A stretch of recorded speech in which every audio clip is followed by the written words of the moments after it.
भारत और चीन के बीच लद्दाख में जारी तनाव को कम करने के लिए छठी बार सोमवार को सैन्य स्तर पर बातचीत हुई। चीन के रक्षा मंत्रालय के प्रवक्ता ने मंगलवार रात कहा कि चीन और भारत दोनों में फ्रंटलाइन पर ज़्यादा सैनिक भेजे जाने को रोकने के लिए सहमति बनी है। इसके साथ ही दोनों पक्ष ग्राउंड पर मौजूदा स्थिति को बदलने पर एक पक्षीय फैसला नहीं लेने के लिए तैयार हुए हैं। दोनों देश इस बात के लिए भी राजी हो गए हैं कि आगे से ऐसा कोई एक्शन नहीं लिया जाएगा जिससे स्थिति और ज़्यादा बिगड़े। इससे पहले सोमवार को हुई बैठक में पहली बार इसमें विदेश मंत्रालय के अफसर भी शामिल हुए। 13 घंटे तक चली बातचीत में भारत ने चीन से कहा कि वह पूर्वी लद्दाख में उन पोजीशंस पर वापस जाए जो अप्रैल मई 2020 के पहले थी। इसके लिए डेडलाइन तय हो। बैठक में दोनों देशों के बीच तनाव को दूर करने के लिए 7वें राउंड की बैठक को लेकर भी सहमति बनी। बैठक में 14 corps chief lieutenant general Harinder Singh और लेफ्टिनेंट जनरल PGK मेनन ने हिस्सा लिया। मेनन अगले महीने लेफ्टिनेंट जनरल हरिंदर सिंह की जगह लेने जा रहे हैं। वहीं चीन की तरफ से दक्षिण जिनजियांग सैन्य क्षेत्र के commander major general Li Yu Lin आए। खास बात यह है कि इस बैठक में पहली बार विदेश मंत्रालय के ईस्ट एशिया मामलों के संयुक्त सचिव नवीन श्रीवास्तव भी शामिल हुए। बैठक सोमवार को सुबह 10 बजे से रात 11 बजे तक चली। भारत ने साफ कहा कि चीन को सभी विवादित पॉइंट से फौरन पीछे हटना चाहिए। इसके अलावा पीछे हटने की शुरुआत चीन करे क्योंकि विवाद की वजह चीनी सेना है। बैठक में कहा गया कि अगर चीन पूरी तरह से वापस जाने और पहले जैसी स्थिति बहाल नहीं करेगा तो भारतीय सेना सर्दियों में भी सीमा पर डटी रहेगी।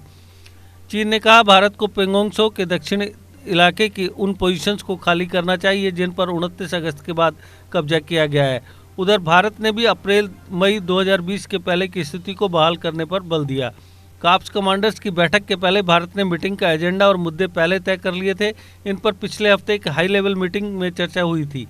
इसमें राष्ट्रीय सुरक्षा सलाहकार अजीत डाभोल, CDS जनरल बिपिन रावत और army chief general Manoj Mukund Naravane शामिल हुए थे। वहीं दूसरी ओर मिली नई जानकारी के मुताबिक चीन ने भारत से सटी सीमा के नज़दीक पिछले 3 साल में 13 नए सैन्य ठिकाने बनाए हैं।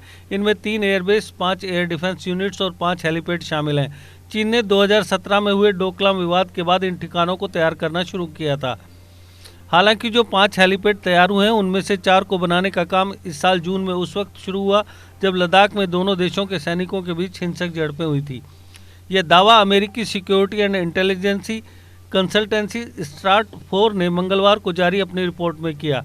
रिपोर्ट के मुताबिक ऐसा लगता है कि डोकलाम विवाद के बाद चीन ने अपनी रणनीति बदल दी। उसने भारत की सीमा से सटे जगहों पर सैन्य ठिकानों की संख्या दोगुनी करनी शुरू कर दी। चीन की मिलिट्री ने पहले से मौजूद एयरबेस पर 4 एयर डिफेंस सिस्टम लगाए हैं। इसने कई रनवे तैयार किए हैं और लड़ाकू विमानों को छिपाने के लिए शेल्टर्स भी बनाए हैं। वह अपने सैन्य ठिकानों पर तैनात किए जाने वाले लड़ाकू विमानों की संख्या में भी इजाफा कर रहा है। ओपन सोर्स सैटेलाइट की इमेज के आकलन से कई नई बातें पता चली हैं। चीन ने तिब्बत में मानसरोवर झील के किनारे सतह से सतह पर वार करने वाली मिसाइल साइट बना ली है। इसके अलावा डोकलाम और सिक्किम के विवादित इलाकों में भी ऐसी साइट तैयार कर रहा है। स्ट्राटफोर की रिपोर्ट के मुताबिक 2016 से पहले तक तिब्बत के पास चीन का सिर्फ एक हेलीपैड और एक एयर डिफेंस साइट था। पिछले 1 साल के अंदर उसने 4 एयरबेस, 4 हेलीपैड और एक एयर डिफेंस साइट तैयार की है। देश के निर्माण और उन्नति में सहयोग, आपके हर कदम में आपका हमसफर। कश्मीर टर्बो TMT सरिया। चाहे भूकंप आए या तूफान, सुरक्षित रहें आप और आपका मकान। अपनाइए आपका अपना कश्मीर टर्बो TMT सरिया। Trust and reliability. GK update रहे हमारे साथ।